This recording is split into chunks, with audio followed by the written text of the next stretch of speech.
Hello internet people, I welcome you to another spooky time lapse. So this time I will model a beautiful skull with a candle on top of it, and underneath it it's a wooden table with a bloody pentagram. I know it's very original. I'm very proud of having such intricate ideas. And I actually don't know why I did it. I just played around a lot lately with volumetrics, so that was the obvious conclusion of that. And I guess I was kinda in a Halloweeny mood, so skulls are very Halloweeny, so it kinda goes hand in hand, right? For the skull, I actually just use box modeling. I thought about doing some sculpting, but in the end I stick to just normal modeling because I'm a bit more used to it and more experienced in it, and I just use two modifiers, the mirror modifier and the subdivision surface modifier. That's very common to use, so there's nothing fancy in it. And I did new loop cuts again and again. I started with a very rough shape, and then I added loop cuts where I needed more detail and needed more edges to define the shape. And then I intruded the eyes and also the sides a bit, so it's just adding more edges and trying to move the edges and rotate them so that they help to design and make the shape. So I try to let the edges follow the shape so I can limit the amount of edges I am using. This was really hard to explain. Also, I'm using some references from Google, and I would recommend to use some reference yourself.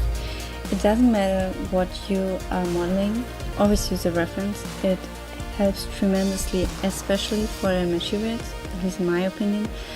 I use them as a guide for the colors and for the roughness, because sometimes you kind of think you know how something looks, but in the end it would be so much better if you just use a reference, and it speeds up the process a lot. So always Google what you want to do, even if it's just a water bottle or a skull. I mean, everybody should know how a skull looks because everybody has one, but apparently I don't have a clue.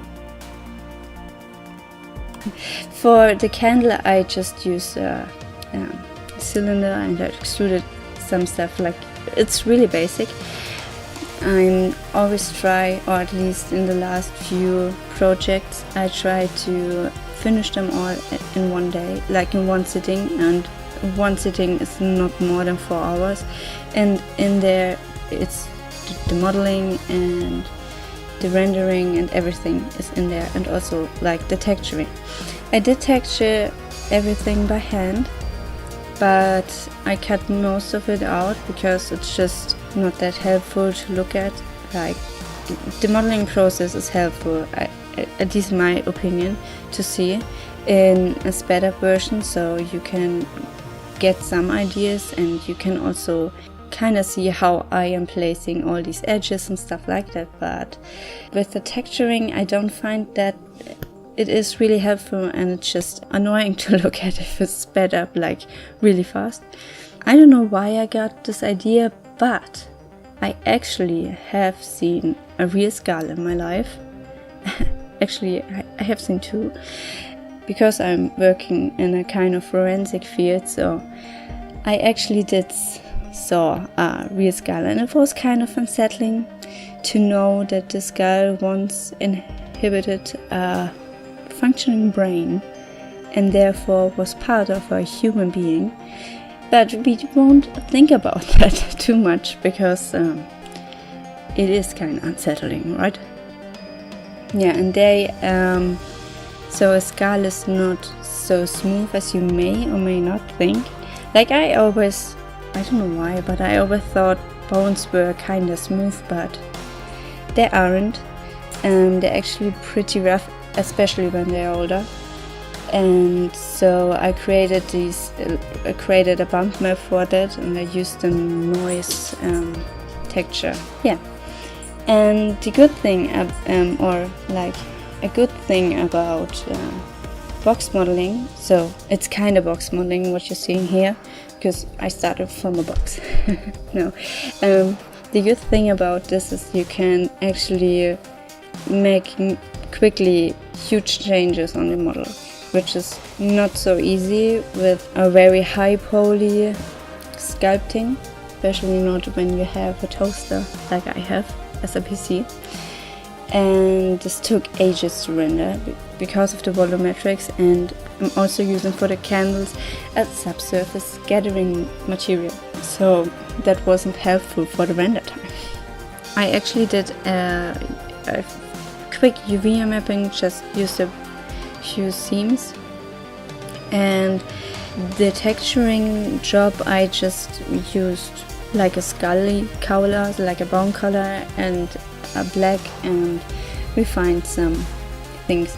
I knew that at the end it will all be very dark, so I didn't put too much time into the texturing, because this is not a game asset or anything, it's just a scene, just a pretty picture. So that helps if you want to create something very quickly, just to know how you at the end want it to be. So yeah, that's why the skull itself doesn't look too pretty, because it doesn't have to. Yeah, and I also drew on a bump map. So I usually drew on the bump map, like I use it pretty strong, so I then can tone it down later, but I can actually see in real time what I'm doing at the bump map, and I just use it around the teeth and stuff like that, like just a few bumps in there. And like I said, I also use this noise texture to make the surface of the skull very rough. So now there was a huge cut, I know, but like the plane underneath there was like a pain in the air to texturize, because I actually didn't use a plane.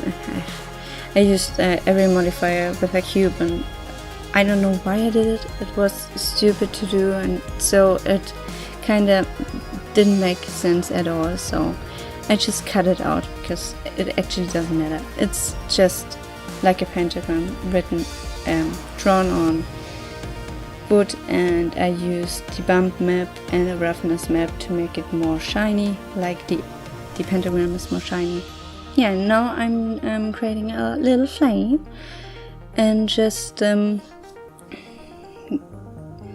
making an image shader to have a beautiful flame that then lights up the scene. I also used more cooler light in the background, that's an area lamp, to have a rim light, because it always looks pretty.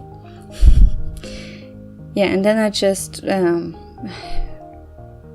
played around with the scene till I got this image. Yeah, that's it.